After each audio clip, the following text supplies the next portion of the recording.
Kasako Media, tunaangazia maisha, tunaandika kesho. Serikali yetu ya awamu ya sita kipindi cha pili chini ya uongozi makini wa Mheshimiwa Dr. Samia Suluhu Hassan, Rais wa Jamhuri ya Muungano wa Tanzania, imeweka msisitizo mkubwa katika uwajibikaji, ufanisi na utoaji wa huduma bora kwa wananchi na jamii kwa ujumla. Hivyo, nyie management mlioko hapa mna jukumu kubwa la kuhakikisha sera, mipango na maelekezo ya serikali yanatekelezwa kwa vitendo na kuleta matokeo yanayoonekana. Inahimiza mshikamano na ushirikiano miongoni mwetu kama management. Vile mawasiliano ya wazi yawe muhimu, yapewe nafasi kufanya kazi kwa timu, na utatuzi wa changamoto kwa pamoja ni msingi muhimu wa kuleta tija katika utendaji wetu wa kila siku.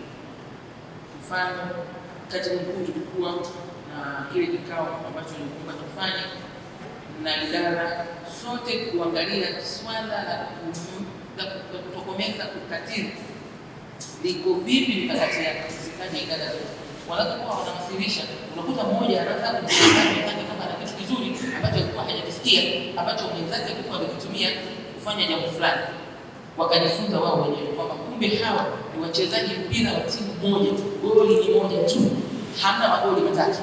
Kwa hiyo wanapokuwa wanakaa pamoja, wanabadilishana uzoefu, huyu anatumia na huyu anamsaidia yule, mwisho wa siku tunafika kwenye goli kwa haraka. Hiyo spirit naomba iendelee hata watakapotoka hapa, wajue kwamba kazi wanazozifanya ni vyumba tu tumewagea, lakini watoto wa baba mmoja mama mmoja chini ya rufu moja. Hili walijifunza vizuri na naomba liendelee. Lingine, mkitoka hapa, kinachofanya kazi ni moyo wako wa ndani. Yaani wewe tunayemwona nje anafanya kazi, anatembea, anaandika, ana present, the reflection moyoni mwako wewe kuna nini? Fikra zako wewe kuna nini? Naomba mlizingatie hili. Mtu mvivu apende kushirikisha mwenzake, ana mambo mengi moyoni yanayohasi, amvue huo utu wa ndani ambao unamfanya nje aonekane yeye hayuko vizuri kwenye eneo lake. Kila mtu yuko vizuri, umesoma, umeendelezwa, umefunzwa. Sasa mtakapotoka hapa, wala saha mtakazopewa na uwezeshaji wetu na imani, mtatoka wapi kabisa pale kwenye mapungufu mtaenda kudhibiti kwa kushirikisha moyo wako, fikra zako, lakini speed mkawe vibrant. Ni sifa zinazokusaidia ukawe mbunifu, lakini kubwa ya yote usimamie ajenda yako mpaka ifike mwisho. Sio mtu anayependa kuulizwa lile jambo liko wapi, limeishia wapi, wewe ndio sasa unaamka, hautaonekana na matokeo hayataonekana. Simama kwenye ajenda yako vizuri, useme hili mimi ninalo mpaka mwisho utoe matokeo. Ilikuwa mtihani, najua wapi nitapata ushirikiano. Tunakutana siku ya leo, tutakaa pia na siku ya kesho kwa ajili ya kupanga vizuri kimkakati, kwa ajili ya kuhakikisha kwamba yale ambayo tumeelekeza yanakwenda kwa kasi zaidi, na kwa nini na karibu zaidi na wananchi kwa matokeo makubwa, basi tunaenda kufanikisha. Kwa hiyo utaona timu yako yote ya wizara, maana viongozi wote makao makuu, lakini kwenye taasisi zetu mbili, vyetu maendeleo ya jamii, wote tuko hapa.